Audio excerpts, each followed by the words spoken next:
Hey Fox, hello and welcome to this YouTube channel. In this video, I'm gonna teach you a very useful guide on how to reset the File Explorer view in your Windows 11 PC or laptop.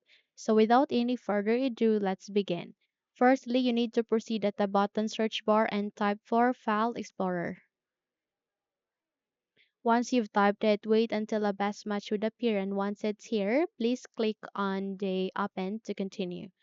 You can also press Windows key and letter E key together in the keyboard, and in that way you would be able to bring up this File Explorer. So from here, please proceed at the upper center of the screen. You can see there are three dots. Click on it to see more, and please scroll down on this new window and proceed with options, which has the gear icon.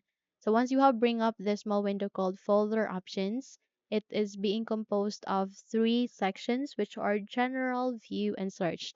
You need to proceed with view, and under the folder views you can see there are two options, which are apply to folders and reset folders.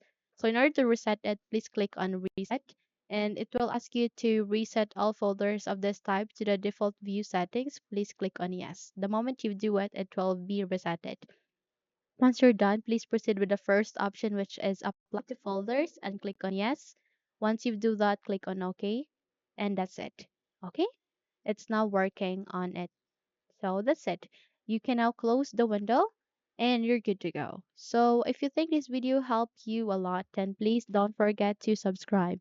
Hit the like button as well as the bell icon to be updated for more tutorials like this.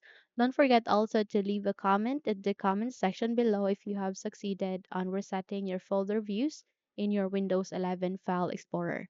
So thank you for watching and have a good day everyone.